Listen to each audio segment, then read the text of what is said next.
यो बच्चों, कैसे हो? Let's start. And your video series also here.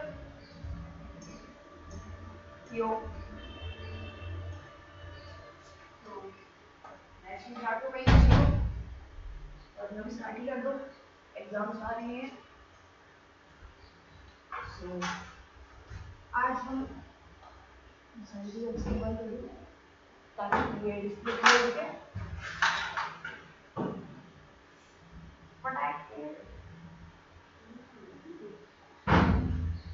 Chat में क्लियर कर दो कि ऑडियो क्लियर है, डिस्प्ले क्लियर है, वो क्लियर है।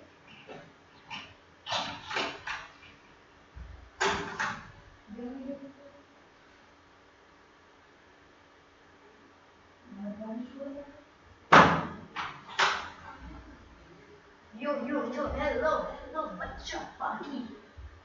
And I good, audible and visible. Yeah, go.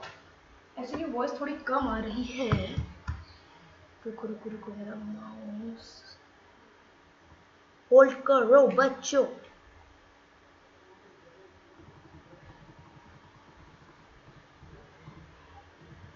150% boost. Boom, baby.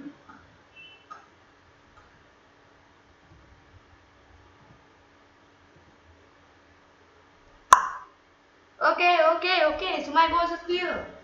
We are good to go.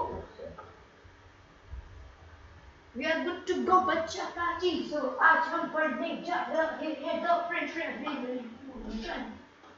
Chapter intro से तो समझ में आ गया होगा हम क्या पढ़ने वाले हैं। तो आज हम ये पढ़ने वाले हैं, बात कर रहा हूँ ये मैं आ गया अपने स्पीकिंग एरिया में। यो हेलो, सो स्टार्ट करते हैं स्लाइड को।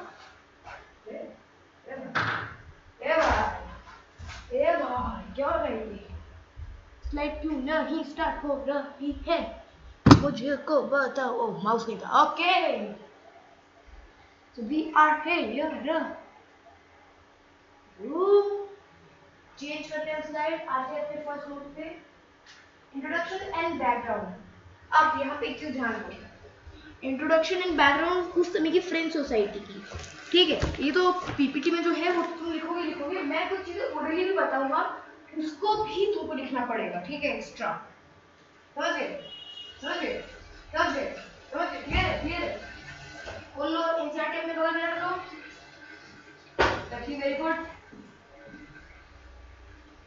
ऑल इन वन है सर, हाँ रख लो, तुम बगल में है तो।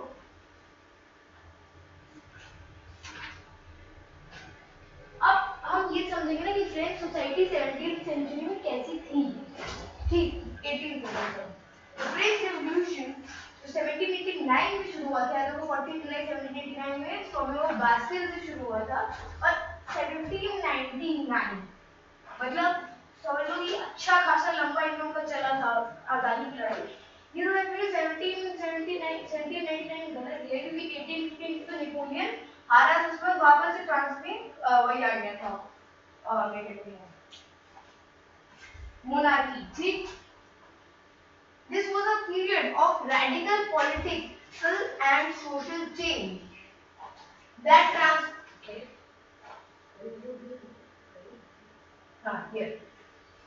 transformed France and influenced to the world. In the 18th century, France was in absolute monarchy under King Louis XVI. Society was divided into 3 estates. देखो अच्छा, ये पॉइंट बड़ा इंपॉर्टेंट है। स्टेट वाला है ना, अभी मेरे पास पेन तो है नहीं, स्मार्ट बोर्ड नहीं है, इसलिए आप इसी में देख लो, ठीक है। कि ये चीज, राजा कौन था जब ये सब हुआ? लुई 16। और इस पूरे राजा लुई 16 था। राजा लुई 16, अरे यार सॉरी, राजा लुई 16 था, और किस 3 चीजों में बटी हुई थी? तो दैट वाज मोनार्की में था, और 3 स्टेट्स थे, clergy, nobility and commoners. Actually जो कॉमनर्स है, इसको आप मान सकते हो, कॉमनर्स का मतलब थर्ड स्टेट भी आप कह सकते हो। जो कॉमनर्स यहाँ पे हाईलाइटेड है, ये थर्ड स्टेट के लोग थे। उस समय सोसाइटी में बहुत ज़्यादा इनइक्वालिटीज थी, मतलब इस पूरे पीरियड में सोसाइटी में बहुत ज़्यादा इनइक्वालिटी फैली हुई थी। ठीक, अभी कैसे फैली हुई थी वो हम जानेंगे अभी। ठीक है, so blank slide, let's back to work. Change करते हैं इसको, पेज को। चेंज नहीं हो रहा, ये माउस रह रह कर ना भागने लग जा रहा है। क्या चल क्या रहा है यार? अच्छा, इसको बंद कर रहा है। एक मिनट, मैंने एक्चुअली ये नहीं देखा। रुक जाओ, मैं इस डिस्प्ले में ये, हाँ गुड। अब फ्रांस की स्थिति क्या थी 18वीं सदी में, हम ये समझेंगे। ठीक, फ्रांस की स्थिति क्या थी 18वीं सदी में। ठीक है, एक सेकेंड में एक एक्स्ट्रा चीज़ आ गई, इसको लिखना पड़ेगा।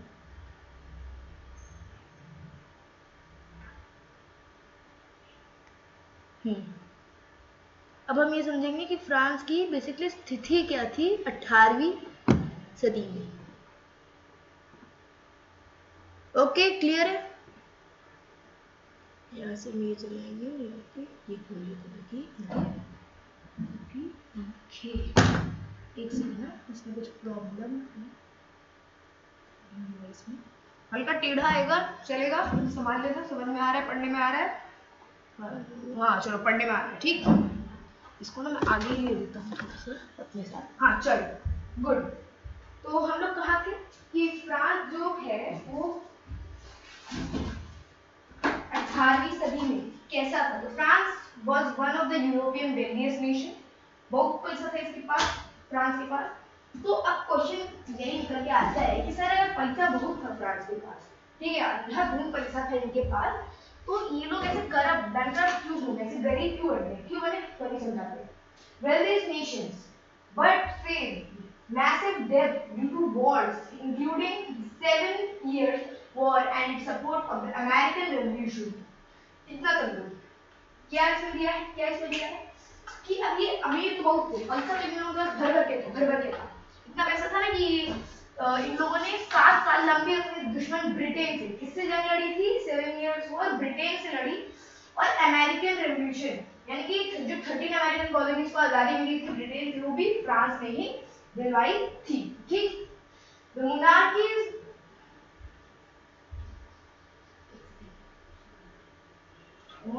lavish spending worsened of the crisis, peasants struggle under the high taxes while the nobility and clergy endured the privilege. This unequal feudal anger and called the for the reform. अब यहाँ पे एक चीज समझिए, ठीक है, क्या समझ रहे हैं? जो मोनार्की थी, जो लुई बर्बन फैमिली की मोनार्की चली आ रही थी, ठीक है, मतलब हर चीज यहाँ पे पीपीटी में नहीं है, बट जो मैं बोलते जा रहा हूँ उसको भी लिखते जाओ। ठीक है, अभी हमने मंगाया है बॉल राइटिंग पे, तो उसके बाद हम यहाँ पे भी लिख पाएंगे चीजें। ओके ओके, क्लियर है, क्लियर है, ठीक है। तो जो पीजेंट थी सब वो थे थर्ड क्लास के लोग। थर्ड क्लास के लोग अब कौन थे? तो थर्ड क्लास के लोग बेसिकली वो थे जो कि बहुत ही गरीब थे, समझते, बहुत ही गरीब, जिनके पास पैसे वैसे नहीं थे। और पता है सरकार टैक्स किससे ले रही थी, कर किससे वसूल रही थी? इन्हीं लोगों से, बेचारे गरीबों से। ठीक, मतलब भाई, और जो बाकी के दोस्त थे, हमने पीछे वाली साइड में देखा ना,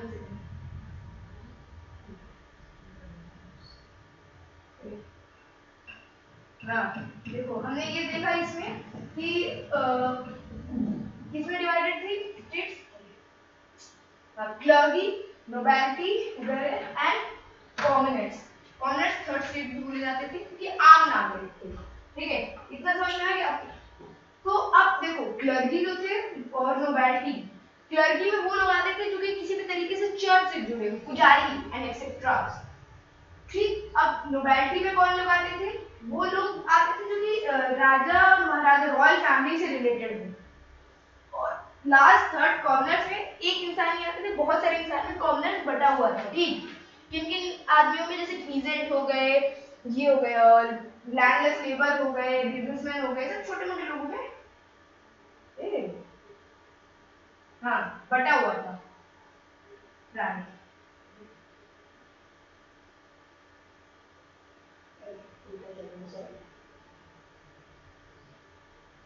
फ्रांस की स्थिति क्या थी 18वीं सदी में, ठीक, हम यहाँ से देखेंगे। France was one of the European wealthiest nation, ये हम समझ चुके हैं। And clergy enjoyed privileges. अब समझो, जो टैक्स लगता था ना वो दो टाइप का लगता था, एक टाइड और एक टाइड, ठीक। अब सबसे पहले हम सोचते हैं टाइड क्या है, ठीक है, टाइड क्या है, ठीक है, हम समझेंगे टाइड क्या है। तो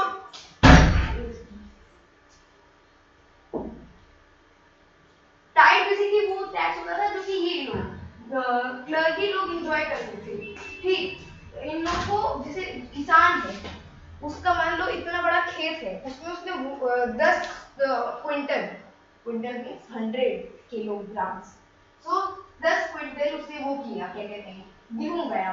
तो अब रूल के अकॉर्डिंग उसको 10 में से 1/10 यानी कि 1/10वां भाग, 10 में से काटो 1 क्विंटल क्लर्कीज को देना पड़ेगा। क्यों, किस लिए देना पड़ेगा भाई, क्योंकि वो लोग फ्यूडल प्रिविलेजेस एंजॉय कर रहे हैं, ठीक है, ठीक है, ठीक है, बात दूसरी दिमाग में समझ में आया। अब दूसरा टैक्स इन पे लगता था टाइम। टाइम बेसिकली वो टैक्स था जो कि सीधा सरकार को जाता था, ठीक, ठीक। और बाकी कुछ टैक्स थे, जैसे नमक पे लगते थे, तंबाकू पे लगते थे, और भी बहुत सारे सामानों पे लगते थे, ये कुछ बाकी टैक्स, ठीक है, ठीक है, क्लियर है, क्लियर। अब यहाँ पे एक चीज समझो, टाइल टाइल ध्यान कैसे रखें, तो टाइल टाइल को याद रखने के लिए एक ट्रिक बताता हूँ, ठीक है, टाइल ट्रैक को याद रखने के लिए ट्रिक बताता हूँ। जैसे जो टाइल था, ये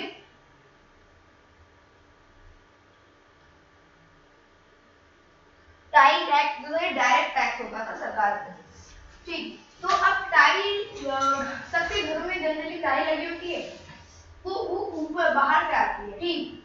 तो तुम टाइल बाहर डायरेक्ट दे रहे हो, ठीक। टाइल कहाँ से बनती है, यहाँ फैक्ट्री पे बनी और यहाँ मेरे को मिली। तो मान लो ये मेरा माउस एक टाइल है, ठीक। अब इसकी तो कोई फैक्ट्री होगी ना, मैंने तो इसको बनाया नहीं है, तो अब ये जहाँ से बनी, ये जहाँ से बनी, फिर वहां से मेरे पे आ गई डायरेक्टली, ठीक, ट्रांसपोर्टेशन सिस्टम। दूसरा टाइल, सबके घरों में होता है ना वॉशिंग पाउडर टाइल, तो वही चीज है कि तुम ऐसे याद रख सकते हो, हमने टाइल पे टाइल डाल दिया और हम फिसल गए, ठीक है, चलो आगे।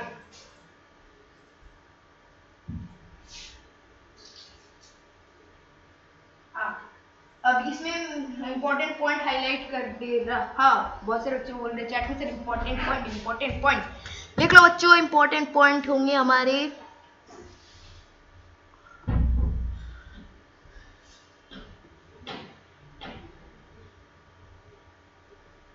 ठीक। फर्स्ट पॉइंट ये थोड़ा सा ऊपर नीचे हो जा रहा है, वो उतना तुम देख लोगे, मेरे को पता है,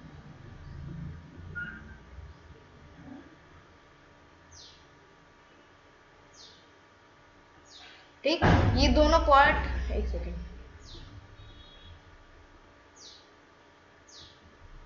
ये इस पॉइंट पे जब भी मैं मार्किंग करता हूँ, मैं तुम्हें बोलूंगा कि तुम 0.5 पे देख सक 0.5 बोल रहा हूँ, 1.5x की स्पीड पे देख सकते हो यहाँ से, ठीक।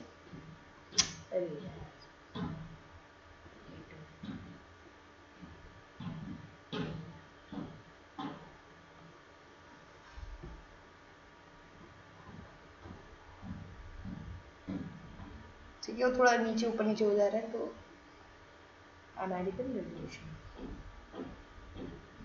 देखो ये जो पीपीटी है ये डायरेक्ट पॉइंट टू पॉइंट बताएगी। ये जो वन शॉट बाकी नहीं होते हैं कि जो एक एक दो दो तीन तीन घंटे के वन शॉट होते हैं, वैसे नहीं है, तुम्हें डायरेक्ट चीज़ें समझाई जाएगी। इतना तो तुम्हें हो जाएगा कि हाफ ईयरली में, 9 का हाफ ईयरली PT2 जिसके भी जो भी होते हैं वो तुम कर लोगे आराम से। देखो इस पेज में तो मेनली सब कुछ ही इंपॉर्टेंट था तुम्हारा, ठीक है। अब हम बढ़ते हैं अपने नेक्स्ट कालांश की तरफ। अरे यार नहीं आ रहा, ओ इंट्रोडक्शन टू बैकग्राउंड,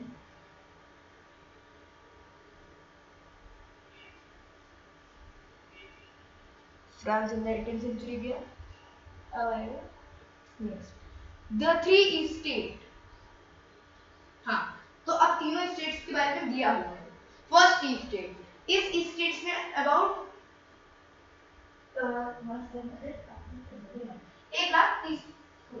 1,30,000 लोग आते थे, जिनके पास देखो 10%, इस चीज को हाईलाइट कर लेना, 10% की जमीन थी, और इनमें से बहुत सारे लोग, बहुत सारे, मोस्ट ऑफ देम, क्या ऑल ऑफ देम जो थे वो टैक्स एग्जेम्प्टेड थे, मतलब तुम्हें पैसे देने की कोई जरूरत नहीं है। और ये लोग जो थे ये टैक्स कलेक्ट करते थे पीजेंट से, और ये जो वो थे रिफॉर्म्स थे इन सब का विरोध करते थे। High ranking clergy lived in the luxury while the parish priests were closer to the common people. अब देखो जो उच्च दर्गी क्लर्जी होते हैं, उच्च दर्गी पुजारी, पुजारी तो नहीं कहेंगे बट उच्च दर्गी फादर, चर्च में फादर होते हैं, जो उच्च दर्गी लोग थे, फादर थे, वो एकदम लग्जरी लाइफ जी रहे हैं, अंबानी अडानी बने हैं, एकदम ऐसे पड़े खा खा के मुट्ठे धो रहे हैं, ठीक है, ठीक है, एक सेकंड ना, बहुत बच्चे चैट में कर रहे थे, डिस्प्ले क्लियर नहीं हुआ, why to fear in Virat भैया। हाँ तो क्लियर दिख रहा है, क्लियर दिख रहा है बच्चों को, बताइए अभिषेक सर क्लियर दिख रहा है, बोलू मोलू उसको क्लियर दिख रहा है,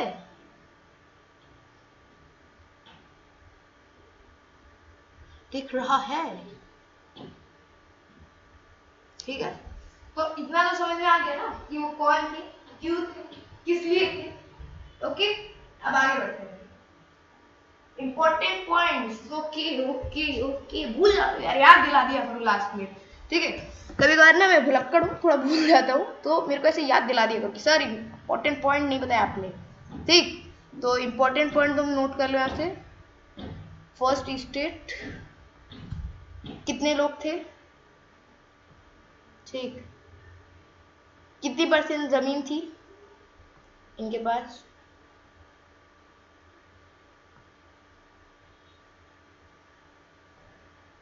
अरे यार थोड़ा ऊपर नीचे हो जा रहा है, पेन पेन तो कुछ है नहीं हमारे पास, तो ध्यान देते रहना,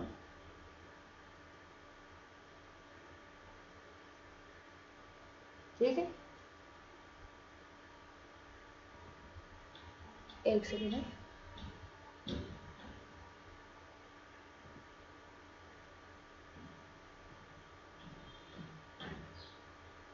एक सेकेंड रुके रहो सॉरी,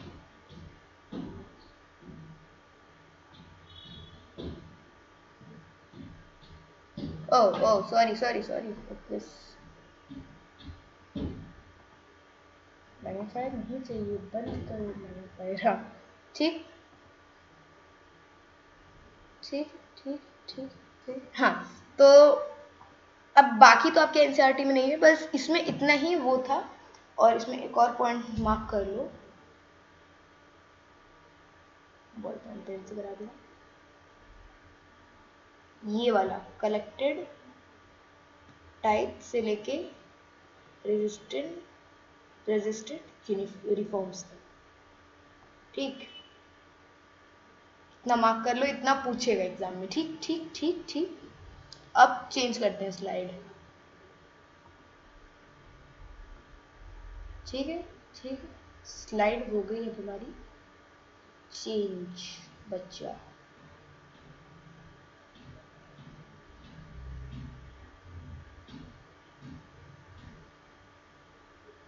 अब हम जाएंगे थर्ड स्टेट के पास, सेकेंड स्टेट के पास, ये अब सेकेंड स्टेट भैया तुम्हारे पास का है, आपके पास क्या है, आइए देखते हैं, हम बताएगा, वॉइस ब्लू हो जा रही है सर, क्या करें बच्चा, रुक जाओ, वॉल्यूम एकदम मैक्स कर देते हैं हम,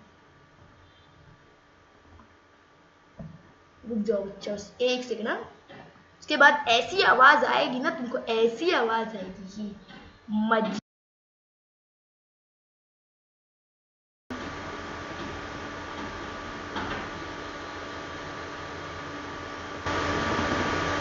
ठीक है, ओ ठीक है रमेश भैया, वॉल्यूम अभिषेक भैया volume, okay everything good fine working fine, hey hello, थोड़ा जोर से बोलना पड़ेगा क्या मेरे को, प्रॉपर्टीज एक मिनट, 250 इसको,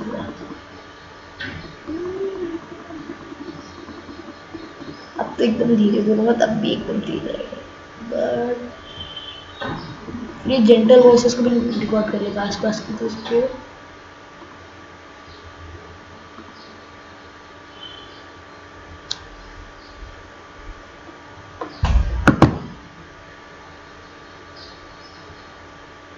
एक्चुअली हल्का लो पे रिकॉर्ड करते हैं।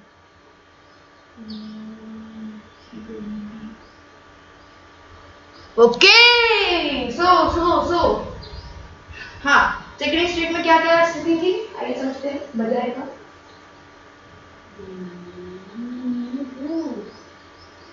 सेकेंड स्टेट, अब इसमें जो थे ये नोबैलिटी थी, मतलब राजा के भाईचारा है, तो वही करने वाले टाइप से मेरे थोड़ा तो क्लियर आ रहा है, ठीक है।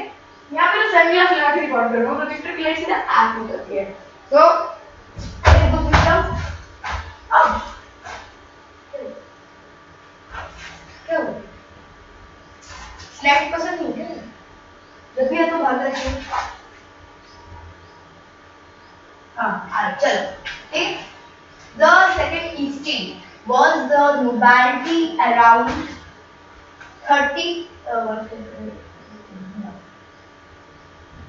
3,50,000 people. They held key government, military and church positions. अब सबने ध्यान दिया था कि फर्स्ट स्टेट में कितने बंदे थे, 1,30,000, ठीक। तो अब उनसे भीड़ इसमें ज्यादा हो गई, सेकेंड स्टेट में कितने हो गए, 3,50,000, ठीक। अब ये लोग जो थे थोड़े पावरफुल, प्रॉस्परस, रिच सेक्शन के लोग थे, ठीक। तो ये लोग बहुत सारी मिलिट्री जैसा गोल्ड करके रखते थे, जैसे कि मैंने बताया कि जब क्या कहते हैं, इसको मेरे से दिक्कत है कि आपको मेरे से दिक्कत है, मैं देख रहा हूँ, इससे पहले मैं 10th की क्लास में रहा था तब भी आप यही कर रहे थे, अभी भी आप यही कर रहे हैं क्या? अच्छा, ऋतिक सर बोल के क्लास में इसी मजाक चलता रहना चाहिए। अच्छा, चलो बच्चों,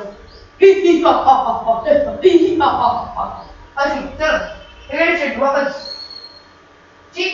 तो ये जो लोग थे राजा के दोस्त थे, भाईचारा वाले, तो अब इन लोगों के पास पैसा बहुत था, बट कम भूख लगी, बट उसकी छोटी सी लड़की से जाती थी राजा महाराजा को। ये दे है की गवर्नमेंट, मतलब कि मेन सत्ता इनके हाथ में थी, राजा की लड़की है ना, हाँ, नोबैलिटी है ना, राजा नोबल है ना, नोबैलिटी, नोबल के परिवारों का तो सत्ता तो इसी की होगी, इसके भाई की होगी, इसकी पत्नी की होगी, इन सब की होगी, और इसलिए ये मिलिट्री को कंट्रोल करते थे, control military and church positions, मतलब चर्च वहां पे क्या होगा, ये सब मतलब समझ लो ओवरऑल पूरे देश का इन्हीं के हाथ में था, लोगों से इनको कोई मतलब नहीं है, क्यों बेचारे उसका क्या हाल है, इसका क्या हाल है, उसका क्या हाल है, ना ना ना ना ना ना ना, हमको तो सत्ता से मतलब है, ठीक। आजकल के politician they own 20 to 30% of the land, मतलब समझ लो, अभी यहाँ पे हमने फर्स्ट स्टेट में देखा कि इनके पास कितनी जमीन थी, उनके पास करीब 10% जमीन थी, 10%। ये मैं नोट दे रहा हूँ ना, इसको एकदम ऐसे नहीं पागलों की तरह लिख लो, अभी समझो इसको, ठीक। और चैप्टर खत्म होगा ना, जब चैप्टर एकदम खत्म हो जाएगा हमारा, तब वीडियो के नीचे इसका पूरा आपको ये पीडीएफ फाइल मिल जाएगा गूगल ड्राइव में, ठीक ठीक। तो हम लोग कहाँ थे कि अब देखो 30-40 समझ लो, दो स्टेट है और इन दोनों को मिला के 40% ऑफ द लैंड तो इसी ये लोग बैठ गए हैं, ठीक। 40% ऑफ लैंड पे अभी हमें 2 सेकंड का 2 मिनट का ब्रेक मिलता है, जिसको लिखना है लिख ले, जिसको नहीं लिखना पानी पी ले, जो करना है।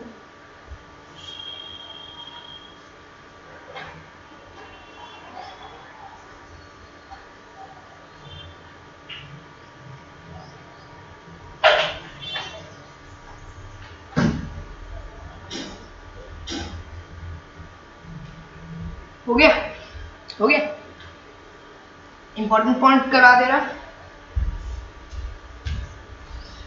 इम्पोर्टेंट पॉइंट सर थोड़ा फास्ट कराइए, देखो बाबू समझा करो कभी कभार बात, अब तुम तो इतना फास्ट हम फास्ट कर ले रहे हो, कोई बच्चा है जो नहीं समझ पा रहा, उसके लिए तो स्लो स्लो समझाना पड़ेगा ना, अरे यार एक एक पॉइंट समझाना पड़ेगा ना उसको आसानी से, ताकि भाई उसको पता हो कि कहाँ क्या करना है। अब तुम तो एग्जाम में अच्छे नंबर से पास हो जाओगे, अब उसका ये नहीं क्लियर है कि पास हो पाएगा कि नहीं हो पाएगा। सिक्योरिटी तो पहले ये लिख लो। उसके बाद इसमें कितने लोग थे ये जरूरी नहीं है, ये आपके एनसीईआरटी में नहीं दिया है। अबे यार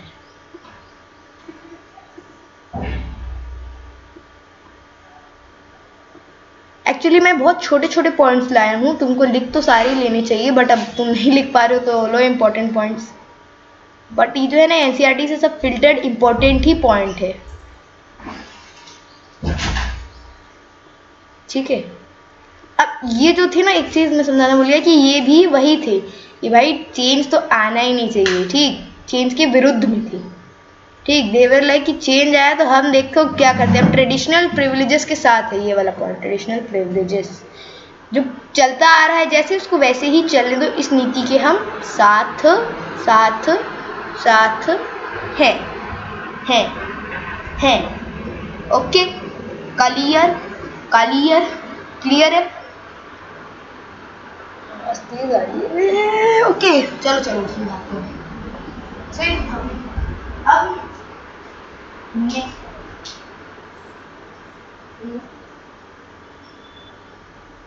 नेक्स्ट पॉइंट नेक्स्ट पॉइंट आना स्लाइड। यार स्लाइड टू में से अलग ही चिड़े सब आते आते हैं नहीं, मैं दिमाग लगा रहे हैं। सेकंड स्टेप के निकल, अब आते हैं थर्ड स्टेप। बेचारे भूख गए, खाने पीने को पैसे नहीं थे, खिलाने पड़ते थे इनको सब्सिस्टेंस प्राइसेस वाली करने से। समझो third state was the largest, including the peasant, kisan, workers, कर्मचारी, and the bourgeois, middle class. Bourgeois, middle class. अब ये लोग जो थे ना 97% ऑफ द पॉपुलेशन, मतलब समझ लो भाई 40% जमीन वो रखते हैं और ये 97% लोग हैं। तो कितनी कम जमीन है, 97% के लिए सिर्फ 60% जमीन है। Bore the tax burden, नीचे टैक्स का बर्डन रहता था, and a little political power.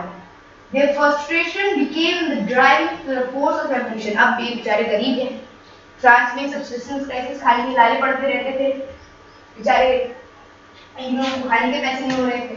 अब ये 97% पॉपुलेशन के थे फ्रांस की और इनके पास जमीन 60% थी, भाई उगाने के लिए भी अब बहुत कम थी और इनके पास पूरा टैक्स बर्डन है। मतलब 7 साल का जो वॉर की वजह से इनका तिजोरी खाली हुआ है सिर्फ इन्हीं लोगों को मिला है। तो ऐसी कंडीशन थी ना कि फ्रांस की जो तिजोरी थी वो अभी भर ही नहीं सकती, अभी भर ही नहीं सकती, ठीक। अब इन्हीं के गुस्सा, इन्हीं का फ्रस्ट्रेशन, इन्हीं का एग्जॉशन आगे आके हमें क्या दिखता है, the French revolution. Change the page. Cause of revolution social inequality. देखो इसको भी बहुत बड़ा कॉज माना जाता था क्योंकि देखो फ्रांस की सत्ता थी, फ्रांस में रूल करता था राजा, राजा का मन वो जो करे, टैक्स इसमें लगता था फर्स्ट स्टेट और सेकंड स्टेट पे, सॉरी टैक्स इस पे नहीं लगता था first state and second state पे, किन पे पूरा बर्डन थर्ड स्टेट पे। जरा वो कैसे दब गए ना अंदर की तरफ थर्ड, ठीक।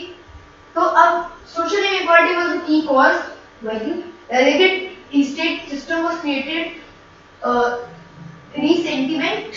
The third state wanted fair taxation, representation and end to feudal dues. अब देखो जो नोबल लोग थे ना वो और भी चीजें एंजॉय करते थे जैसे feudal privileges and feudal dues. अब इसमें क्या होता था कि देखो राजा तो थोड़े ना खेत में आके से आज पूरी भाई फर्टाइल करके जाऊँ सर, नहीं ना राजा ऐसे नहीं कहते, ठीक है।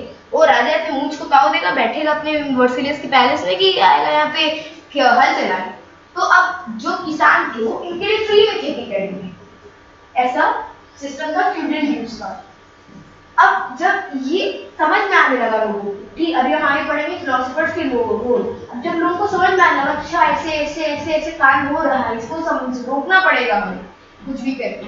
तो देखो growing literacy, growing literacy and enlightenment ideas encouraged them to challenge the old order. अब जब लोगों को समझ आने लगा कि सब गलत है, पहले लोग क्या मानते थे भगवान को, राजा को भगवान ने भेजा है वही सब कुछ है उसी को मानते थे, ठीक। बट जब उनको शिक्षा मिलने लगी, शिक्षा आदमी को सशक्त बनाती है, तो वही चीज हुआ कि लोगों ने क्वेश्चन करना शुरू कर दिया ग्रोइंग लिटरेसी, वही उनको एनकरेज मतलब उत्साहित किया कि पुराने ऑर्डर पहले से जो चलता आ रहा है, देखो फर्स्ट और सेकंड स्टेट का था कि पहले से जो चलता आ रहा है उसको चलने दो, बट थर्ड स्टेट का मतलब क्या है यार, मेरा मन है उसको नहीं चलने देंगे, बस बात खत्म। ठीक है, इंपॉर्टेंट पॉइंट। अब काम करना मत करो, आगे थप्पड़ मार, काम करना मत करो, आगे थप्पड़ मार दूंगा मैं वहां पे। ये पूरा ही इंपॉर्टेंट है, लिख लो। चल लिख लिया। नेक्स्ट, कॉज ऑफ रेवोल्यूशन, ये दूसरा कॉज है इकोनॉमिक क्राइसिस। देखो मैंने पहले बता दिया था, थर्ड स्टेट गरीब थी, खाने के लाले थे बेचारों के पास, तो देखो क्या होता है। हाँ देखो, France financial crisis led to food shortage, खाने के लाले पड़ रहे हैं, पैसे वैसे है नहीं। ठीक, मान लो मैंने कंपनी शुरू की, ठीक, अब उस कंपनी में बहुत एकदम पैसा जीरो हो गया, कंपनी लॉस में चली गई, तब एम्प्लॉय को भी कुछ देना पड़ेगा ना, यानी एम्प्लॉय को कुछ देना पड़ेगा ना मेरे को, कि भाई कंपनी तो ये नहीं है, ये माउंट मेरा कंपनी है मेरी, राइट, एम्प्लॉय को कुछ देना पड़ेगा। अरे एम्प्लॉय में छोड़ के डाल दूंगा यहाँ पे लड़ो, तो वही कांड है कि एम्प्लॉय के पास, कंपनी ओनर के पास पैसा नहीं किया, अब एम्प्लॉय को क्या दे, तो वही चीज है इकोनॉमिक क्राइसिस, लोगों की सैलरी कम हो रही थी। फ्रांस में उस साल 1978 के साल में आता है वो फूड शॉर्टेज, क्योंकि फ्रांस के मौसम खराब था, जिस वजह से वहाँ की फसलें खराब हो गई, तो देखो डिमांड सप्लाई की चीज समझा दो, अगर डिमांड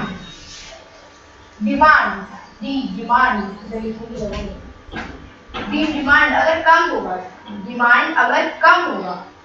तो डिमांड कम और सप्लाई ज्यादा होगा, तो प्राइस गिरेगा, मतलब चीजें सस्ती होगी, और डिमांड ज्यादा और सप्लाई कम होगी तो भाव बढ़ेगा। एग्जांपल रोलेक्स वॉच, सबने देखा होगा, सुना होगा उसके बारे में, डिमांड क्या है उसकी, इतनी ज्यादा, बहुत ज्यादा है यहाँ तक, और सप्लाई क्या है उसकी, इतनी, शायद ज्यादा ही बता, ठीक, तो डिमांड ज्यादा सप्लाई कम, प्राइस बढ़ेगा, डिमांड कम सप्लाई ज्यादा, प्राइस गिरेगा। तो ब्रेड था, डिमांड ज्यादा हो रही थी, सप्लाई कम थी, प्राइस बढ़ गया, तो भाई फर्स्ट क्लास और सेकंड क्लास आराम से एंजॉय करेगा, ऐसे बैठेगा सोफे पे देगा ब्रेड दो, तो वही चीज है आपको, ठीक, कि ये लोग खप करके खाना खा रहे थे ना, ये तो फर्स्ट सेकंड स्टेट एंजॉय कर रहे हैं, but third state is like मैंने रोज कब देखा, ठीक, आगे the government was nearly ban corrupt, बोला सरकार का दिवालिया निकल गया था, दिवाली से पहले दिवालिया, तो जैसे मेरा निकला हुआ है, दिवाली से पहले दिवालिया, वैसे ही इनका भी कंडीशन था कि दिवाली से पहले इनका दिवाली निकल गया था, पैसा वैसा था नहीं, बेचारे गरीब थे। Attempt to reform taxation was blocked by the privilege system. अब सर एक बार राजा ने सोचा कि भाई कर्जा तीनों पे लगा दे क्या, ये 24 जैसे टैक्स है, तो अभी वो थर्ड स्टेट पे 300 रुपए लग रहे हैं, तो राजा ने बोला तो एक काम करते हैं ना, ज्यादा नहीं, तुम 100 देना, तुम 50 देना फर्स्ट स्टेट, आप 75 दे दीजिएगा, और बचे ये थर्ड स्टेट वाले दीजिए, ठीक, अच्छी डील थी, बट थर्ड स्टेट वाला फर्स्ट स्टेट वाला बोला टैक्स बढ़ाएगा, आ गया बड़ा सिखाने वाला, भगा दिया, ठीक, तो टैक्स तो बढ़ा नहीं पाए, टैक्सेशन को चेंज नहीं कर पाए। अभी यूनिवर्सिटी में एक मंत्री था, ठीक, जिसने ये चीज सजेस्ट की थी, ठीक है हम तुम इक्वल नहीं दोगे, कम से कम ऐसा दे दो, तो ऐसे उठाया, लात मार के निकाल दिया। आगे चीज, एंगर अमॉन्ग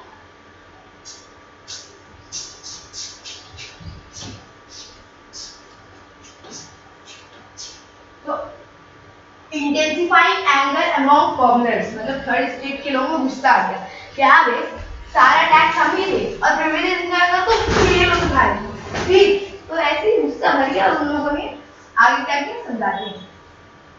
अभी सब कांड हो ही रहे थे, सरकार का दिवाली निकल गया था दिवाली से पहले।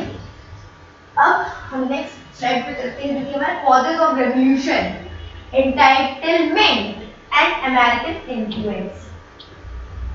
स्टार्टिंग से से जोड़ो, अमेरिका की 13 कॉलोनीज को आजाद कराने में पैसा तुम अपनी जेब से दोगे। मान लो एक ऐसे व्यक्ति को जिसको तुम जानते नहीं हो और वो जेल में है, उसकी बेल कराने के लिए तुम्हें 10,000 रुपए लगेंगे, तो भाई वो पैसा दे रहा नहीं है, नहीं दे पा रहा है, तुम्हें अपनी पॉकेट से ही तो देने पड़ेगा ना पैसा। तो निकल के तुम्हारा दीवाना। ओके ठीक है। तो अमेरिकन इन्फ्लुएंस हुई 13 अमेरिकन कॉलोनीज, और अमेरिकन इन्फ्लुएंस मतलब अमेरिका के लोगों को कैसे आजादी में देवर लाइक नाचो। तो तो वो नाचते नाचते में कुछ बातें कही, जैसे रूसो और वोल्टायर नहीं, वोल्टायर, इन लोगों ने लिबर्टी प्रमोट की, इक्वालिटी प्रमोट की और पॉपुलर सोवर्निटी आप मत याद रखो ऐसे, सोवर्निटी हटा दो, यहाँ पे लिख लो फर्टैनिटी। लिबर्टी इक्वालिटी का मतलब समानता, फर्टैनिटी का मतलब भाईचारा है, और लिबर्टी का मतलब एकता।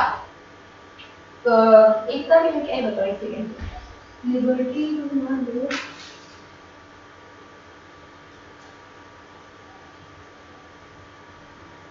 लिबर्टी किस टर्म से डिक्लाइन को भूल गया। ठीक है, अभी इतना हो गया, आगे चलते हैं। The success of the American Revolution inspired the French to demand similar right. अब भाई अमेरिका आजाद हो गया, उनने बोला कि हम सब भाईचारा, लेकिन इन लोगों के पास भाईचारा नहीं था फ्रेंच पर्सन के पास, गरीब आदमी दूसरा।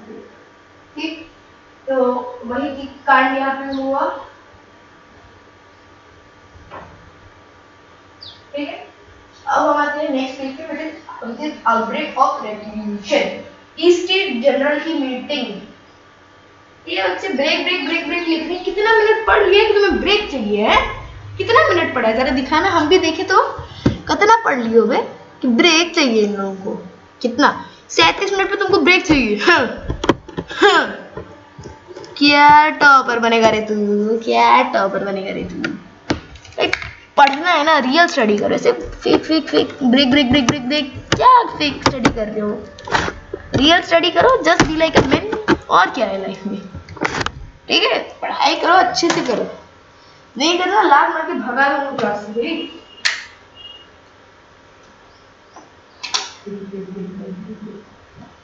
ज्यादा समय हो गया अभिषेक भैया, आप थके हो? नहीं सर, आप तो एसी में बैठे हो, आपको क्या पता बनारस की गर्मी। ऐसा बेटा, अच्छा है ना, मेरे को गर्मी तो पता ही नहीं है, हम तो यहाँ पे पढ़े ही नहीं है ना कभी कुछ, हमको बस ऐसे एसी में मस्त ऐसे ही आ गए।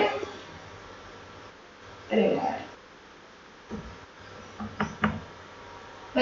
क्या हुआ? अरे एक मिनट बच्चों, ये थोड़ा सा वायर का डिस्कनेक्शन हो गया है, इसको एक तरफ करके हम लोग वापस आ जाएंगे रूम को।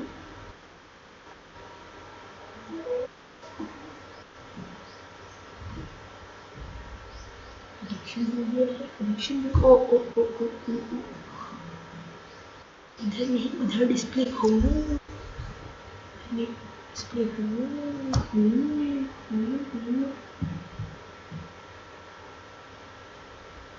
एक मिनट, यार बार डिस्कनेक्ट हो जा रहा है बच्चों। चलो, तो ब्रेक स्पार्क कर रहा था, किस्मत अच्छी है तेरी, वरना मारता पकड़ के। ले लो ब्रेक, चलो।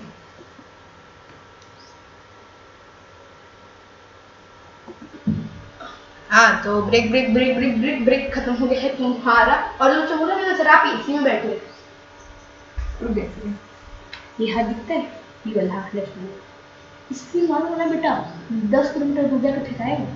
ठीक है, एसी वैसे नहीं है मेरे यहाँ पे, पूरा ऐसा कवर्ड है। ठीक है, बंद हॉल में पढ़ा रहा हूँ मैं, पंखे भी ऑफ रखे मैंने ताकि तुम्हें अच्छे से सुनाई पड़े। ठीक, तो टीचर ने सुनने ना तो वरना ऐसे चप्पल निकाल के मारूंगी। आउटब्रेक ऑफ रेवोल्यूशन हो गया।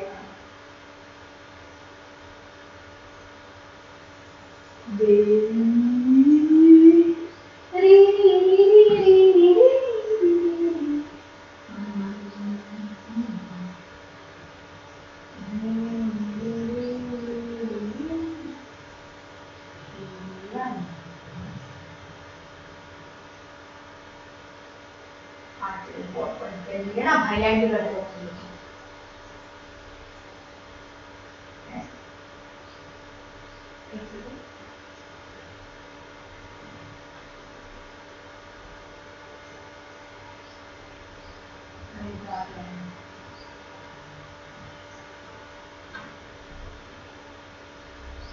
हाँ ये वाला पार्ट है इंस्टेंट जनरल इम्पोर्टेंट है। ठीक है ठीक है ठीक है। तो देखो और इसमें क्या होता है 1789 का दौर था, लुई 16 तक बैठा था, इसमें ना स्टेट जनरल होता है। स्टेट जनरल क्या था, एक पॉलिटिकल बॉडी थी जिसमें आके लोग बैठते थे, बातचीत करते थे, नए टैक्स प्रपोजल लेके लॉ को पास। मतलब राजा के पास सुप्रीम पावर नहीं थी कि भाई आज मेरा मन कर रहा है ना पूरे राज्य में पूरे शहर में राजमा चावल चावल चावल बना के, तो बट राजा को उसके लिए स्टेट जनरल मतलब कोई भी रूल लागू करने के लिए इसको स्टेट जनरल बुलाना पड़ता था जिसमें तीनों स्टेट के लोग आते थे।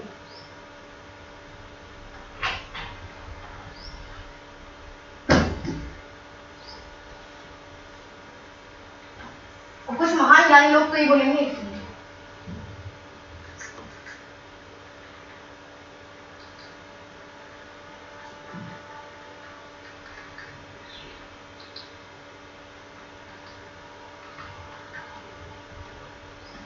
ठीक है एक मिनट बातें देखो।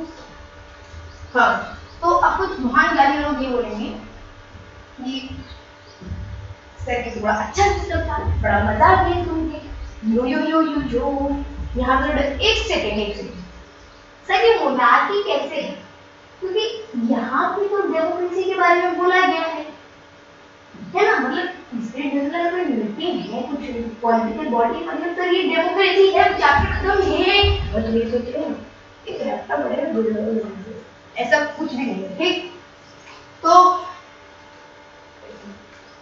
बेकार आ मैं क्या बोला अभिषेक बोला बेकार आ गई इसकी नजर में।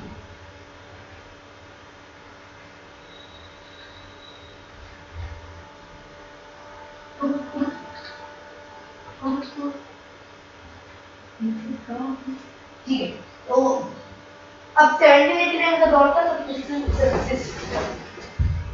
जो सबसिस्टेंस क्राइसिस चल रही थी उसको रोकने के लिए राजा ने डिसीजन लिया, ठीक है भाई अब जो मेरे सलाहकारों ने ये बात कही है कि इसको वो स्टेटों पे टैक्स लगाना चाहिए तो लगा दो इसलिए हो, तो उसी डिसीजन के लिए राजा ने स्टेट जनरल की मीटिंग बुलाई, क्या बुलाई मीटिंग बुलाई, अब बुला तो दी बट इसमें वोटिंग ऐसा था ना जिसमें बोला था कि बोल रहे डेमोक्रेसी है, कहाँ है का डेमोक्रेसी, यहाँ पे एक लोग का एक वोट नहीं होता था, जैसे मैं हूँ आपका व्यू सर तो मेरा एक वोट नहीं है, हम पूरे टीम फॉगू टीम फेवरेट टीम ही का एक वोट होगा, नहीं समझे देखो मैं हूँ वीरू सर आपका फेवरेट विराट सर, ठीक अब हमारी पूरी टीम फेवरेट टीचर्स की पूरी टीम का एक वोट होगा, मान लो जैसे फेवरेट टीचर्स एक टीम है ठीक और फिर ट्यूशन और ऑनलाइन में भी दोनों सपोर्ट करते हैं, फेवरेट टीचर्स टीम है अब हमारा एक वोट होगा, हम गए स्टेट जनरल में लो हम पूरी सेना लेकर आए बच्चों की 600 बच्चे हमारे साथ, अब तो हम ही मेजॉरिटी में रहेंगे, फर्स्ट स्टेट 300 लोग, सेकंड स्टेट 300 लोग, थर्ड स्टेट 600, तो अब इनका प्लान तो ये था कि हम 600 लोग लेके जाएंगे, फर्स्ट स्टेट की सेकंड स्टेट के बराबर हो जाएंगे और हमारा रूल मान लिया जाएगा, ठोके तारीख की 97% of the people do, but Raja was like नहीं तुम्हारा फर्स्ट स्टेट का एक को, सेकंड स्टेट का एक को, थर्ड स्टेट का एक को, हम तीनों को एक ही वोट देते हैं, राजा को हुक्म है मुझको तो दूंगा पूरे राजा, बट थर्ड स्टेट के लोगों ने बोला अच्छा अच्छा अब तू देख बेटा, अब तू देख बेटा, बस तू देख आगे क्या होता है। तो when refused they broke away and formed the national assembly। देखो ये बहुत इंपॉर्टेंट पॉइंट है नेशनल असेंबली वाला। when they refused and broke away मतलब वो छोड़ के वहां ईस्टर्न जर्मन को कहाँ चले गए, नेशनल असेंबली बनाने चले गए। कहाँ पे इन लोगों ने बनाई थी, ये नेशनल असेंबली बनी थी एक टेनिस कोर्ट में, ओपन टेनिस कोर्ट था। वहां पे इन लोगों ने कसम खा ली कि अब फ्रांस को हम रिपब्लिक बनाकर ही वो देंगे। मतलब एकदम वैसे ठुकरा के ठीक वैसे ही बड़ा कांड हो गया यहाँ पे। बोल रहे कि अब फ्रांस रिपब्लिक ही बनेगा, कुछ भी हो जाए। हाँ टेनिस कोर्ट का पार्ट है ठीक। क्या मैटर हुआ था, आइए थोड़ा समझ लेते हैं कि अब ये लोग चले आए थे। मैं अच्छे हम फ्रांस के लोग ये कसम खाते हैं कि आज से हम फ्रांस अपने आप को एक नेशनल असेंबली घोषित करते हैं और फ्रांस को एक राष्ट्र के रूप में प्रस्तुत करेंगे। ये इन लोगों ने कसम खा ली। The National Assembly took the tennis court oath, भाई tennis court की कसम, vowing not to separate until France had a new constitution। हम साथ साथ रहेंगे, हमें फ्रेटर्निटी रहेगी, भाईचारा वही रहेगी हमें, जब तक फ्रांस एक वो कॉन्स्टिट्यूशन नहीं बन जाता। ठीक, कॉन्स्टिट्यूशन मतलब एक डेमोक्रेसी नहीं बन जाता। और 14 जुलाई देखो, अब मैंने किसी गलत कह दिया पे कि फ्रांस एक डेमोक्रेसी नहीं बन जाता। फ्रांस को डेमोक्रेसी बनने में बहुत साल लगे बाबू। ठीक, तो यहाँ पे ये लोग बस फ्रांस को एक संविधान दे दिया। अब उस लोगों से दोनों में अंतर क्या होता है, धैर्य रखो, अभी एग्जाम में टाइम है, आ जाएंगे वन शॉट पॉलिटिकल साइंस का भी, उसमें देखो अच्छे से समझाऊंगी अंतर क्या है। अभी ऊपर से तो समझ ले कि देख इन लोगों ने सिर्फ कॉन्स्टिट्यूशन की कसम खाई थी, इक्वल वोट इन सब की कसम तो खाई नहीं, जब औरतों को भी वोटिंग का दर्जा नहीं, बच्चों को भी नहीं, इक्वल एंड एक्सेट्रा। तो अब इनमें ये कसम खा ली। अब 14 जुलाई 1789 पेरिसियंस मतलब पेरिस के वासियों ने बास्टिल फोर्ट पे से हमला कर दिया। अब हमला तो कर दिया मजे मजे में, बजा भी आ गया, छोड़ के फोर्ट नहीं तोड़ दिया क्या यार, ये टूट गया से छोड़ दिया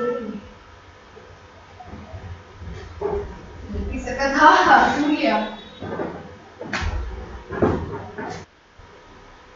हाँ ठीक है चलो बोलूंगा ऐसे कहा। तो 14 जुलाई को ये से कांड, ये कौन सा अतरंगी कांड हो गया भाई, यो कौन से अतरंगी कांड हो गई, यो कौन से अतरंगी कांड हो गया, अतरंगी कांड हो गया, यो कौन से अतरंगी। ओके हाँ, तो अब ऐसे ऐसे इन्होंने कसम खा लिया। अब 14 जुलाई 1798 में लोग क्या करते हैं, पेरिस के बास्टिल फोर्ट्रेस को उड़ा देते हैं। ये रॉयल ट्रिनिटी मतलब राजा की पावर। अब मान लो तुम खेल रहे हो क्रिकेट, ऐसे तुम बैटिंग करो, ये ड्राइव मारा, लोफ्ट ड्राइव मारा, बॉल गई ऊपर, अब चलेगी अंकल की, यार अभिषेक भैया क्या हो रहे हो, क्या मतलब बार बार स्लाइड वो हट जा रहा है, ठीक करिए उसको एक बार में ना, क्यों ऐसे क्यों हो रहा है, मेरे को ये जानना है ना, बार बार पढ़ा रहा हूँ, बीच में आ जा रही है स्लाइड अजीब सा, केवल मैं यहीं से ऋतिक सर को अगली बार से अगली क्लास में ऐसा डिस्टर्बेंस नहीं चाहिए, ऋतिक सर को बोल दूंगी। ठीक, तो मान लो तुमने कहा क्रिकेट खेल रहे हो, एक मिनट बच्चों, एक छोटा सा एरर है, 2 मिनट में इसको सॉल्व करके हम लोग वापस से क्लास कर लेंगे।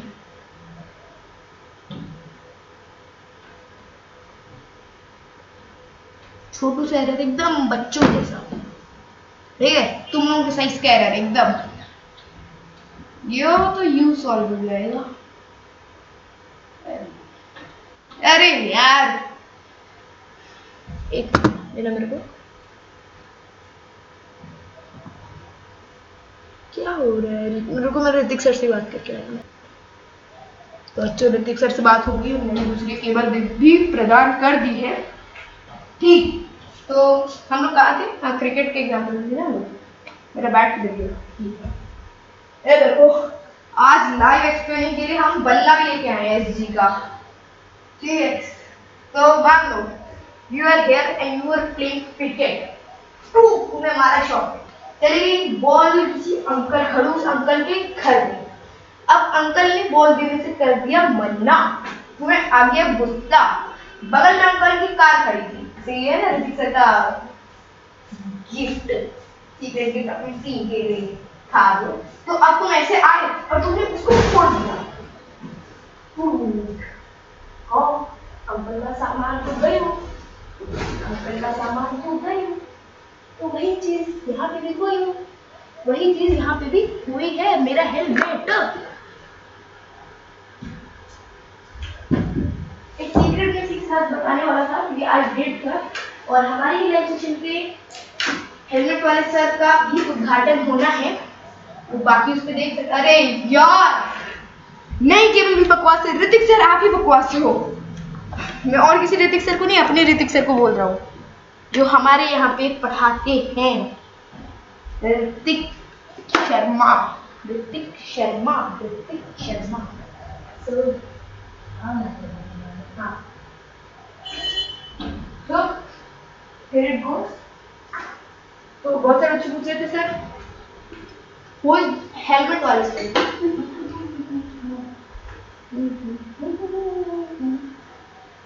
नहीं लगा हेलमेट वाले सर, आओ इसी से तुमको पढ़ाते हैं ना, अभी समझ आ जाएगा हेलमेट वाले सर मेरे सभी क्या अंतर है। वॉइस खोल लेते हैं फटाक से, आवाज क्लियर आए हमारी। हेलमेट हमने पहन लिया है, हल्का सा डाउन रखिए ताकि सिर्फ आवाज आए मेरी। ठीक है, ठीक है, क्लियर है, क्लियर है। चलो आवाज को थोड़ी डीप करने की हम हेलमेट वाले सर की। हेलो बच्चों, कैसे हैं सर? हेलमेट वाले sir in the chat again. हम पढ़ रहे थे फ्रेंच रेवोल्यूशन, तो उन्होंने वर्ड की एक ईट से हीट बजा दी और राजा से पावर का भी बैंड बजा दिया। अब आगे ये ही कारण था ऑफिशियल वाला कि रेवोल्यूशन हो गया शुरू भाला। अरे हम बजट को ठीक है, चलो आगे भी पढ़ते जाने। आगे वाली स्लाइड दबा दी अभिषेक बाबू, लगाइए अभिषेक बाबू, क्या कर रहे हैं? आउटब्रेक ऑफ रेवोल्यूशन है। आगे वाली स्लाइड दबा बाबू भैया, क्या लगा दी बाबू भैया, आगे लगाइए। पाँच बहुत सिंपल आप पे तो पाँच करेंगे present and with you in the world and create fears। ये जो वो थे, मतलब साल थे, सब बड़े चतुर आदमियों में से थे, हुआ करते थे। क्यों हुआ करते थे आइए जानते हैं। पीरियड ये जो थे ना पूरी दुनिया भर में फैले थे, कोई देश भर में फैले थे, मैटर करते रहते थे, attacking manors and destroying feudal records. This period known as the Great Failure and pushed the National Assembly to abolish feudal privileges. अब देश समझो बात को, देश आई समझो बात को। ये थी किसान हमारी, जिसे मैं हमारी सर कि मेरे को किसान खरीदने के लिए। अब मैं खेती करता हूँ मेरे साथ, उसका कुछ ना कुछ आउटकम मिलता होगा। अब मैं जैसे ही लेने जाता हूँ लोगों को थप्पड़ मार देते हैं, अब मेरे को कहना होता है मैं तो कुछ नहीं हुआ, मेरे घर की कोई है नहीं। ठीक है भाई, ठीक है अबे जान ऐसे होगा आराम खत्म कर दिया लोगों को। अब देखिए फ्यूचर प्रिविलेजेस को भी मैंने खा लिया, छेड़ लिया और अपनी विजय स्थापित करके अपना मुकुट पहन लिया।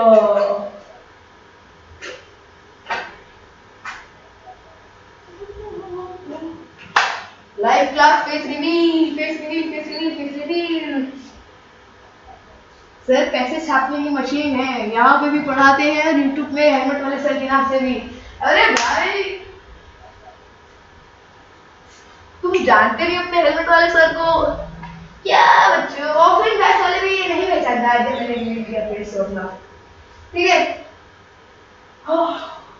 तो आगे बढ़ते हैं कि ऐसे ऐसे फ्यूडल प्रिविलेजेस हमारा अबॉलिश हो गया।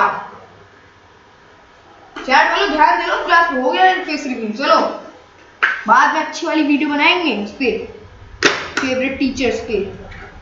चलो चलो ध्यान दो, ध्यान दो, ध्यान दो, ध्यान दे रहे हो ना? हाँ चलो, वो हमारे भी क्लियर है। तो हमें ये समझ में आ गया कि क्यों डिस्ट्रॉय किया और उसके कारण फ्यूडल प्रिविलेजेस के एबॉलिश करने के। फ्रांस एक कॉन्स्टिट्यूशनल मोनार्की बन गया, मतलब राजा राजा सिर्फ तेरे को मारते नहीं, तेरे को जिंदा छोड़ देते, तू देश को राज कर, पर हमारे बराबर होते। मतलब कि राजा राज तो करेगा बट उसको कॉन्स्टिट्यूशन के अंदर रखना पड़ेगा। मतलब राजा से बड़ा पहले कोई नहीं था, अब है। अब राजा से बड़ा है संविधान। कौन बड़ा है राजा से? संविधान। इसलिए पहले कॉन्स्टिट्यूशन फिर मोनार्की, कॉन्स्टिट्यूशन ऊपर है। ऐसे नहीं, मतलब अब राजा की पावर पे ना हमने हथकड़ियां लगा दी, लिमिट लगा दी है। ठीक, समझो 1971 का संविधान था, वो एक कॉन्स्टिट्यूशनल मोनार्की बना देते हैं फ्रांस को और सेपरेट कर देते हैं power. However, Louis XVI attempt to flee, मतलब fight to witnesses and undermining trust and publishing France for a reputation। अब यहाँ पे पूरा कारण समझो। राजा तो भाई बन गया, लेकिन वो राजा क्या राजा जो अपने मुंह को ताव ना दे सके। बंदे को गुस्सा आ गया तो ये गया ना बगल में, और गया बगल में ऑस्ट्रिया या हंगरी, किसी कंट्री से, पर्शिया। ठीक, उसने बोला ना पर्शिया, इसको और अच्छे से समझा दो, हेलमेट वाले सर के तरीके में समझाऊंगा एकदम।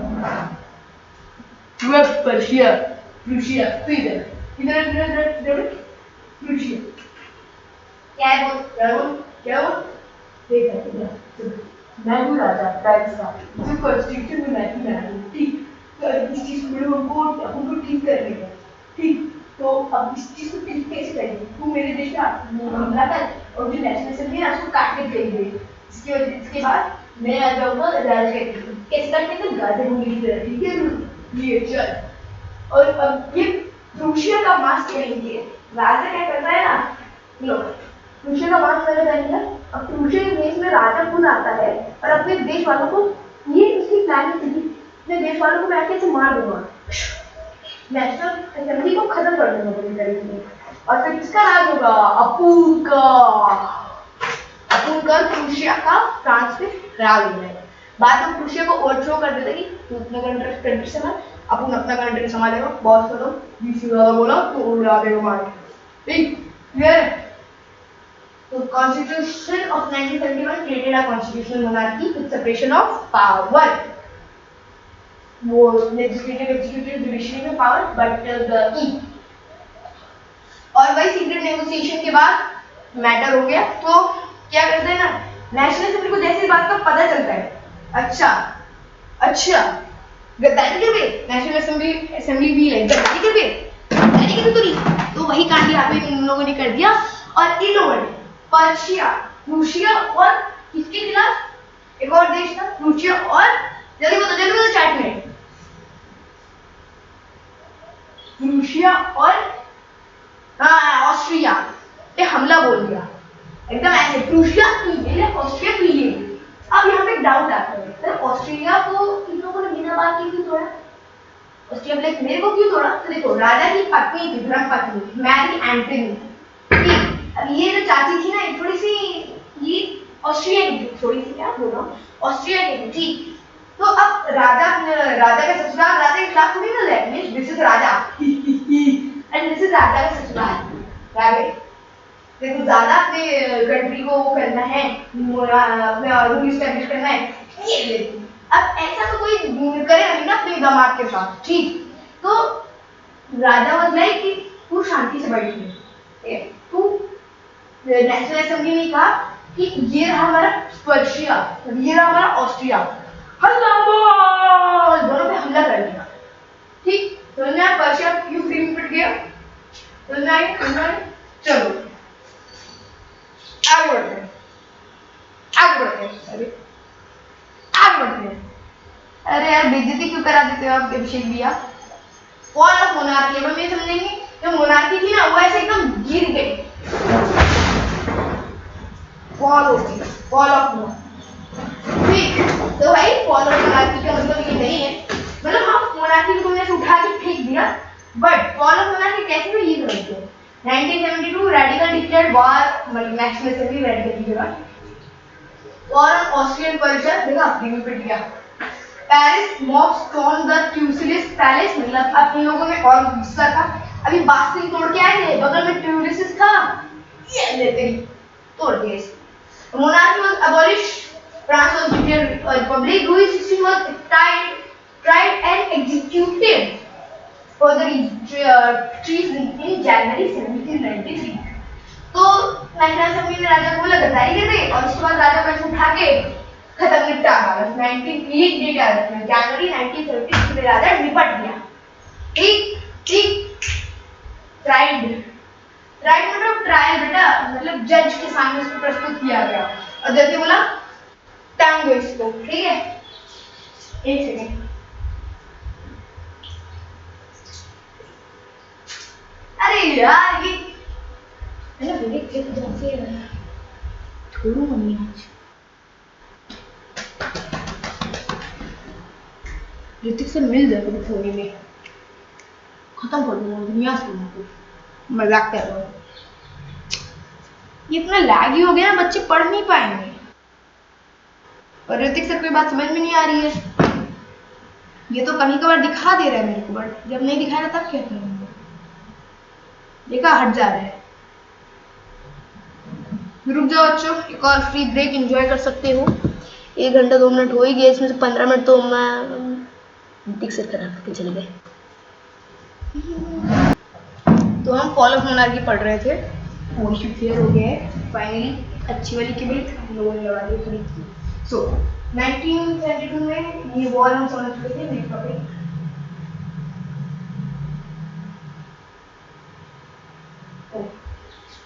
sorry wait a second,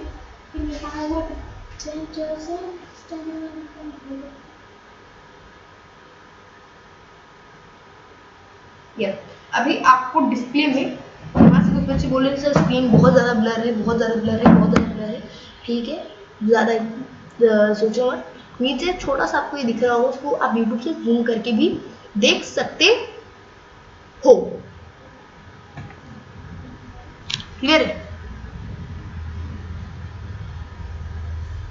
fall of monarchy हुई और फ्रांस एक फॉल ऑफ मोनार्की हो गए और अब बनते हैं पॉलिटिकल गुरु। तो तीन ग्रुप्स थे, डिओडेंस, मॉडरेटर्स, जैकोबिन्स, रेडिकल। ये चाहते थे कि भाई ये है चेंज, ये तुरंत के तुरंत होना चाहिए, समझ गए? ये तुरंत के तुरंत होना चाहिए। और रॉयलिस्ट मतलब राजवाड़े खानदान, नहीं भाई जो वो गलत है रॉयलिस्ट के अकॉर्डिंग।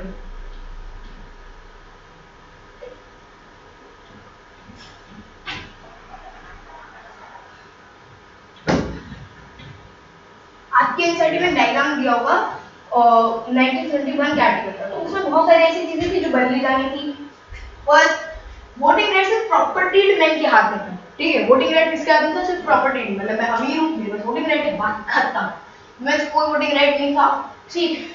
अरे पावर वही हो गई ना, पावर तो अपर क्लास के हाथ में हो गई, गरीब तो बेचारा मरे, है ना? तो वही चीज यहाँ पे हो गई कंडीशन कि हेलमेट वाले सर ने चैट आ गए आपके हेलमेट वाले सर, देख रहे हो ऐसे पढ़ाता हूँ ना कभी 1-2 सेक्शन में हेल्थ वाले सर।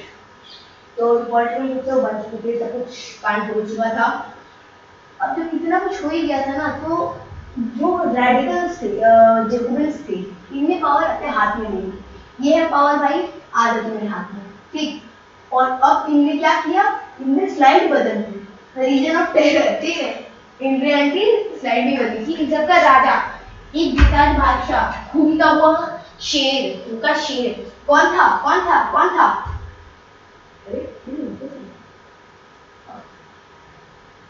रॉबिस्पायर, मैक्सिमिलियन रॉबिस्पायर। अब ये कोई क्या कांड करते हैं भैया, ये लाते हैं रीजन ऑफ टेरर फ्रांस में। एक साल राज करके जाते हैं, पूरी दुनिया को हिला देते हैं। क्यों? तुम मेरे गलत उल्टे में जा रहे हो। हाँ जाऊंगा मैं, पक्का हाँ जाऊंगा मैं। सिपाहियों मार डालो इस व्यक्ति को।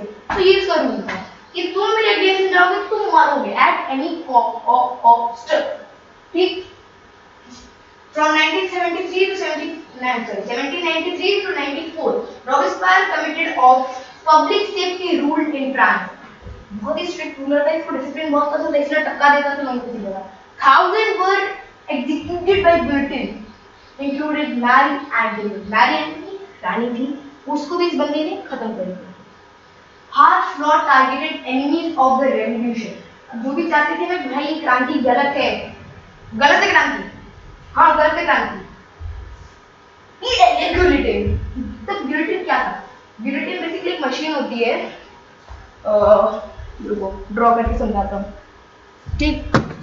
तो गिलोटिन बेसिकली ऐसी एक मशीन है, ऐसे दो डंडे खंबे ऐसे खड़े रहेंगे, यहाँ पे ग्रैनी खेला है तुम लोगों ने, ग्रैनी उसमें रहते हैं ऐसे, वो रखा रहेगा ब्लेड, ठीक है। ग्रैनी जिससे तुम्हें मारती है लास्ट में, ग्रैनी चैप्टर 1 में।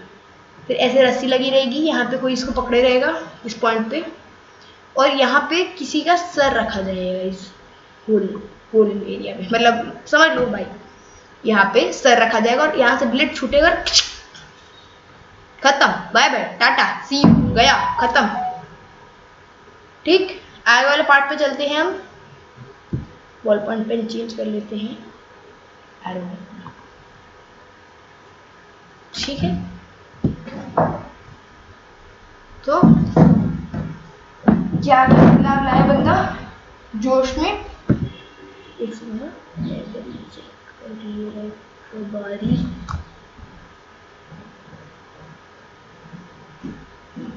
चलो, ठीक।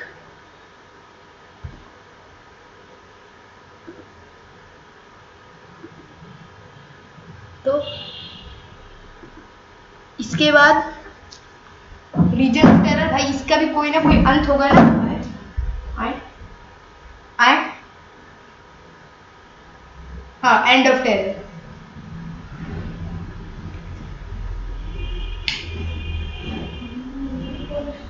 हाँ, रीजन ऑफ टेरर ये आया, राज करके क्या बंदा। फिर इकोनॉमिक एंड मिलिट्री पॉलिसी में कैसे था? प्राइस कंट्रोल, मतलब मान लो ये बोतल 100 रुपए की मिल रही है, तो ये क्लर्की को भी 100 रुपए की मिलेगी, नोबैलिटी को भी 100 रुपए की मिलेगी, और थर्ड क्लास को भी 100 रुपए की ही मिलेगी। Conscriptions and radicals reformers were implemented to stabilize France and fight foreign enemies. French army were victorious, spreading revolutionary ideas across Europe. अब फ्रांसी जनता ये है, इसने एक वो रखा था, सिटीजन्स और सिटीजन, लड़कियों औरतों को सिटीजन और लड़कों को मर्दों को सिटीजन, ना कि सर मैम की जगह, ठीक। जो भी बोलेगा सर मैम, उसको ये है, ठीक, ये रूल था। इसने ब्रेड ले आया था, इक्वालिटी ब्रेड। अब सबको वही खाना पड़ेगा, छोटा गरीब भी वही खाएगा, बड़ा अमीर भी वही खाएगा, मतलब अंबानी अडानी भी वही खाएंगे, और एक भिखमंगा भी वही खाएगा। I should not use the term भिखमंगा। अब प्राइस कंट्रोल वही चीज कर दिया, ब्रेड का प्राइस फिक्स कर दिया। यूरोप से अपने फ्रांस से अपने आर्मी भेजने लगा, जाओ जाओ जाओ यूरोप में इस आइडिया को फैला के लाओ, फ्रांस की आर्मी जीतने लगी। अब इसका अंत कैसे होता है? End of terror. Roxford was overthrown and executed in 1974। बंदे पर से फेंक दिया गया, हट, बहुत दिमाग खराब कर दिया, और उसी के गिलोटिन से उसको भी गिलोटिनाइज कर दिया। रेडिकल फेज खत्म हो गया फाइनली। और इसने ना एक और चीज अच्छी की थी कि इसके पीरियड में ना वुमेन्स को भी वोटिंग राइट मिली थी, औरतों को भी ये वोटिंग का अधिकार मिल चुका था, और इसने स्लेवरी भी अबॉलिश करा दी थी, मतलब जो एक सेकंड को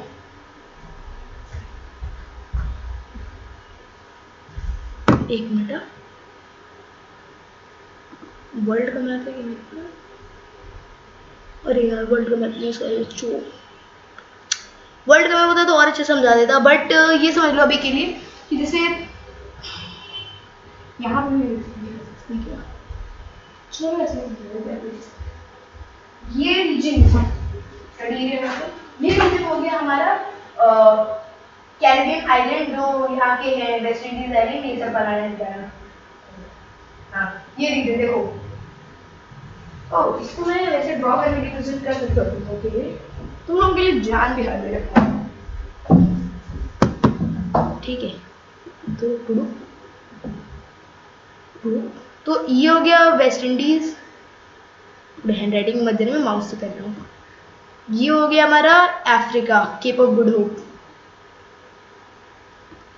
ठीक, ये एप जैसे जो भी है।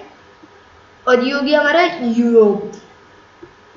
सर यूरोप के ई को इतना बड़ा क्यों बनाया, डिस्क्रिमिनेशन करते हो आप, अरे बन जाता है बच्चे, समझ जा कर, ठीक है। तो यूरोप से आते थे अफ्रीका, अफ्रीका से लेबर उठाते थे वेस्ट इंडीज, वेस्ट इंडीज पर स्लेवरी कराते थे और फिर सामान यूरोप में लाते थे। तो ये जो ट्राइंगल है ना, ट्राइंगल EAI, तो ये ट्राइंगल चलता रहता था इनके बीच में, ठीक, यही कांड सब करते रहते थे। तो नेपोलियन जो था ना, मैक्सिमिलियन जो था वो थर्ड स्टेट्स के लोगों को भर के रखा था जैकोबिन क्लब में। तो भाई वो भी तो कभी स्लेव रहे होंगे, तो वो नहीं चाहते थे स्लेवरी वापस आए, डायरेक्टली ना मारो, ओह सॉरी,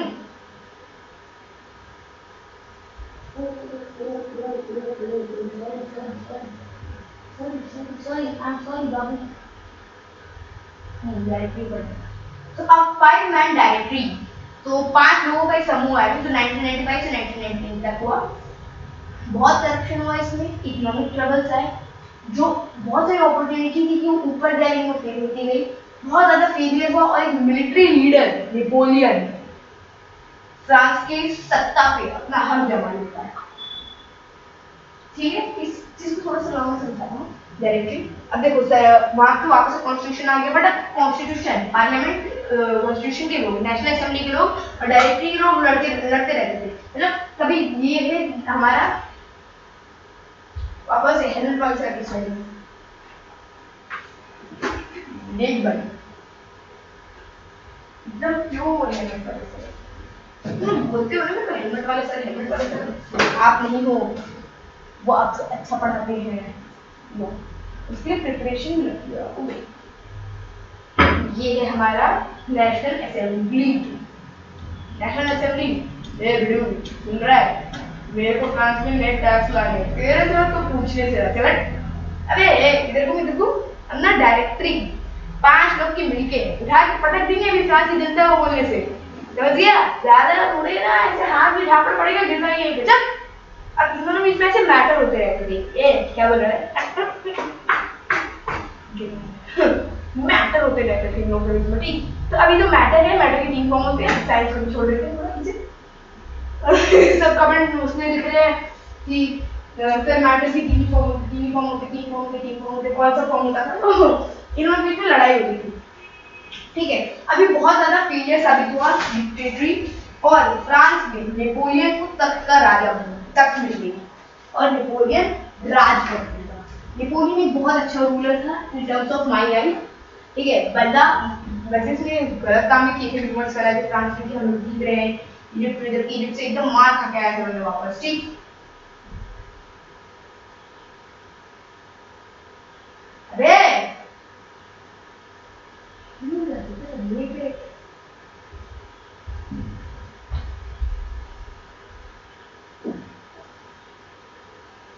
चल कहाँ रहा है यार, हाँ राइज ऑफ नेपोलियन,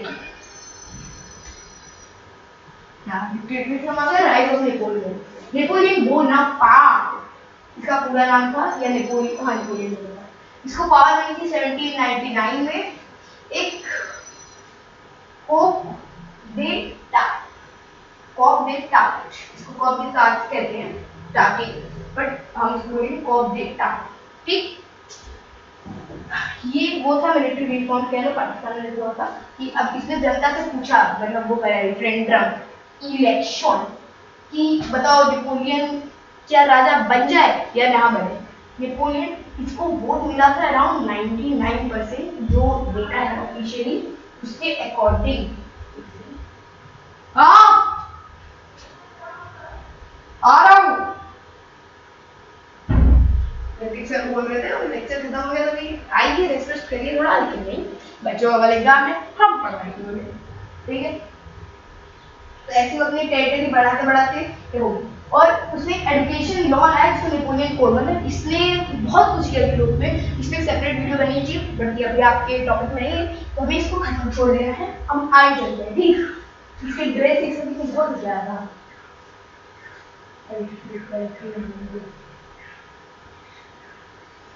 हाँ एवरीडे लाइफ में, रोजमर्रा के जीवन में औरतों का क्या, तो उसकी बारे में पढ़ते हैं। Women participated in the protests and political clubs. Figures like Olympia Rogers demanded equal rights. Symbols like the tricolor flag, marine, symbol of liberty, and the La Marseillaise became icon. अब देखो कि जो औरतें थी ना, वो इन लोगों ने बढ़ चढ़ के पार्टिसिपेट किया रेवोल्यूशन। कैसे, तो आदमी तो चल जाते थे और मर्द तो चल जाते थे लड़ाई में मेंस, तो वुमेन जो थी ना, इन्होंने ये कहा कि हम घर पे बैकएंड पे रह के आपको बैकबोन बने रहेंगे, क्योंकि भाई अब रेवोल्यूशन आएगा हमारा भी फायदा है, देवर हैप्पी टंगा डंगा डंग। बट रेवोल्यूशन आया उनकी, तो वो कैसे निकाल के फेंक दिया। जो वो था ना कॉन्स्टिट्यूशन, उसमें भी यही लिखा था the right of man and citizen, मतलब उनका कहीं जिक्र ही नहीं किया है। और बेइज्जती है, बेइज्जती, तो वही चीज है। और आगे कुछ फिगर्स के बारे में दिया गया है। ओलंपिया द वर्जिन एक लेडी थी जिसने बहुत बढ़ चढ़ के भाग लिया इस पे। और बाकी पॉलिटिकल सिंबल्स आप देख लेना, आपकी उसमें चार्ट में है। लेगेसी ऑफ रेवोल्यूशन, अब रेवोल्यूशन की लेगेसी हम समझेंगे। Revolution spread ideas of liberty, equality and fraternity, जो मैंने बोला था world wide. It inspired uprising in Europe, Arctic, successful slave revolt, and Latin American feudalism was permanently abolished in France. हाँ, तो इसका मतलब ये हुआ कि आइडिया लिबर्टी, इक्विटी, फ्रेटर्निटी बढ़ाए इन लोगों ने। विषय दिया, हमारा मन कर रहा है ना, हम आपको सिखा के पटक दें। हाँ, तो मतलब ये कुछ काम हुए थे, जैसे कि भाईचारा, इक्वालिटी, समानता, इन सबके इंस्पायर होते पूरे यूरोप में। हार्टी एक सक्सेसफुल स्लेव रिवोल्ट था कि हमें आजाद करो, स्लेवरी हटाओ। तो नेपोलियन बट जब आया था नेपोलियन गवर्नमेंट, नेपोलियन ने बताया इसीलिए तो पैसा आ रहा है फ्रांस में, चलाओ स्लेवरी, भरभर के चलाओ, वही कांड है यहाँ पे। और लैटिन अमेरिकन फ्यूडल, जो लैटिन अमेरिकन लोग थे उनसे भी ये होती थी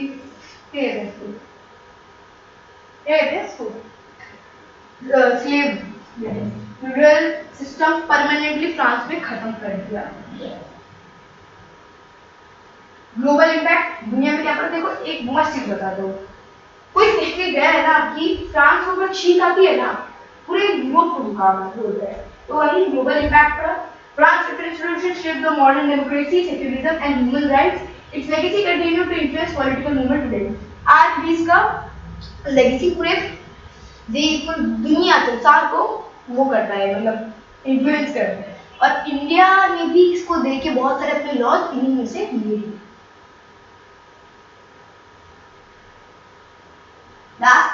नेक्स्ट है हमारा इंटरैक्टिव क्विज। चल फटाफट क्वेश्चन का आंसर दो। First question, what are the three states 1 2 3 4 5 11। तीन स्टेट्स कौन कौन क्या क्या थे?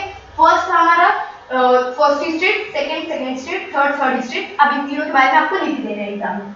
What event mark the start of the revolution? बताया था स्टॉर्मिंग ऑफ बास्टिल, हाँ स्टॉर्मिंग ऑफ बास्टिल रेवोल्यूशन की शुरुआत करता है।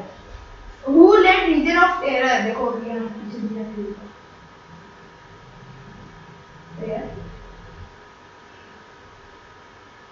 में दिया था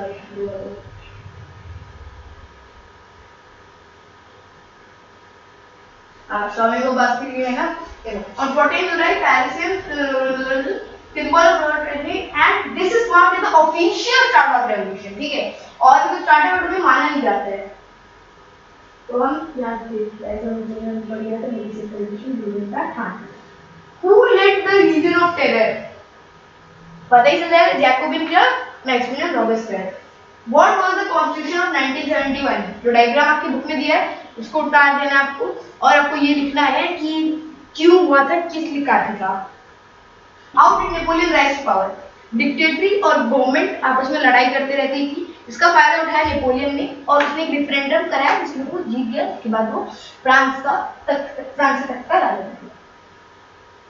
Summary, short summary, French Revolution was a turning point in world history पूरी दुनिया की हिस्ट्री में बहुत बड़ा turning point है। इसके बाद बहुत सारे देशों का हमें भी आजादी चाहिए। It also monarchy, abolished feudal privileges and promoted liberty, equality and fraternity unity. Despite violence and upheaval, it inspired democratic movements across the globe. मैंने आगे आपको एक्सप्लेन करने की जरूरत नहीं है, ये एक टर्निंग पॉइंट था जहाँ सारे देशों को ऐसी जाली खिलाने की चल रहा है।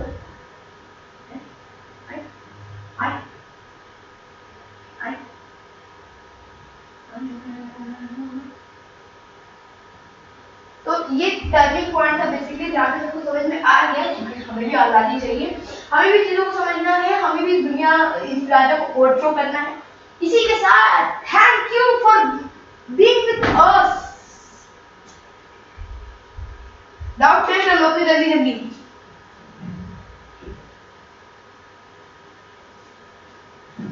कितने बच्चे वॉचिंग बताओ?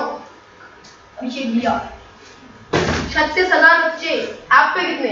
अच्छा ऐप पे 36,000, यूट्यूब पे 20,000 बच्चे। चलो देख लो, ये नोट आपको मिल जाएंगे, नोट सारे अभी वीडियो अपलोड होती ही वीडियो में डिस्क्रिप्शन में जाएंगे, नोट्स आपको मिल जाएंगे। हाँ क्लास में गर्मी हो गई है अभिषेक भैया, आप भी थक गए, हम भी थक गए।